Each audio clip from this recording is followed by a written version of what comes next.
Les champs de votre table Access 2013 sont formatés.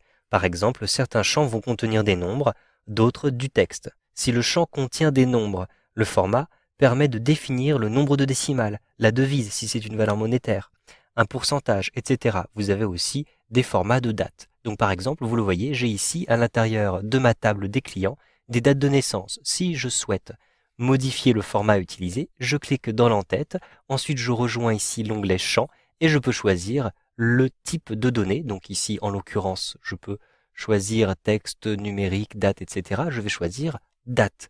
Et à l'intérieur des dates, vous avez différents types de formats de données, format général, complet, réduit, abrégé, etc. Si je choisis abrégé, je vais avoir cet affichage-là. Si je choisis réduit, je vais avoir un affichage différent. Si je veux retrouver l'affichage complet, je clique ici sur complet. Et donc vous le voyez, vous avez un format différent qui est attribué à chaque fois.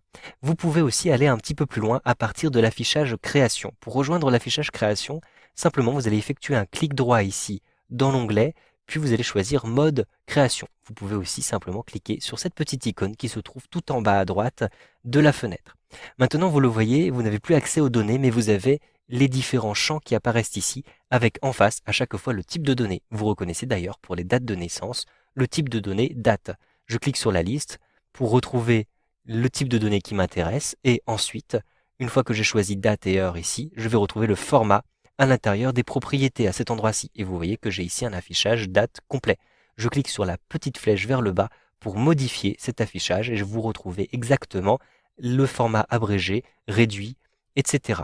De même, vous avez d'autres types de données. Par exemple, ici, mes références clients. Vous voyez d'ailleurs en face qu'il s'agit d'une clé primaire. Eh bien, je vais avoir un type numérotation automatique. Je vous conseille d'utiliser toujours la numérotation automatique lorsque vous avez une clé primaire. En effet, la numérotation automatique va incrémenter de 1 automatiquement et vous aurez à chaque fois une référence unique. Vous n'aurez aucun doublon, donc c'est ce qu'il faut utiliser pour les clés primaires. Donc je choisis numérotation automatique.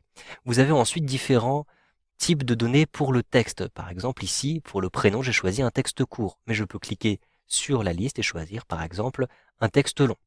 Vous avez aussi des formats numériques. Si par exemple à cet endroit-ci, je choisis de créer un nouveau champ valeur des achats, je vais ensuite choisir une valeur numérique. Donc je clique à cet endroit-ci et je vais choisir numérique comme ceci. La valeur numérique me permettra par la suite de faire des calculs puisque le programme va reconnaître des nombres et des chiffres.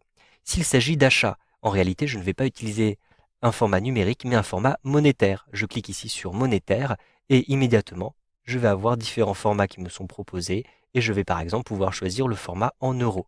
Choisissez ensuite le nombre de décimales, donc ici automatique, mais vous pouvez par exemple choisir une ou deux décimales. Ce sont là les types de données et les formats que vous allez utiliser le plus souvent, mais vous en avez d'autres. En cliquant dans la liste, vous le voyez, vous pouvez choisir par exemple un format oui-non, donc vous aurez des cases à cocher avec des valeurs qui sont binaires, soit oui, soit non. Vous avez aussi les objets OLE, donc il s'agit de programmes, si vous souhaitez utiliser des programmes à cet endroit-ci.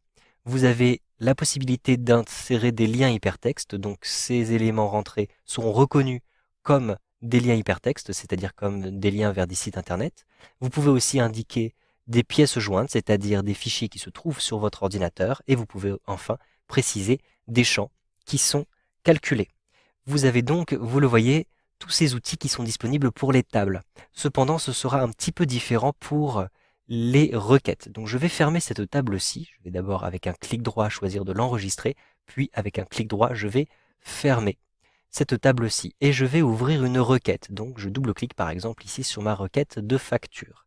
Lorsque vous avez comme ceci une requête, vous allez vous rendre dans l'affichage création. Avec un clic droit, je choisis mode création comme ceci.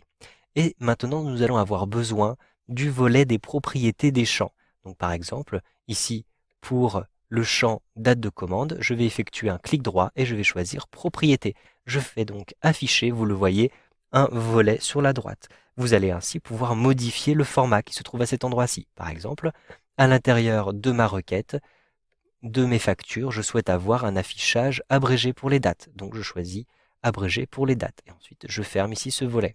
De même ici, par exemple, pour les prix fournisseurs, je choisis avec un clic droit d'atteindre les propriétés. et je vais choisir cette fois un format un petit peu différent, par exemple un format monétaire en euros. Je choisis ici format monétaire en euros et je ferme le volet.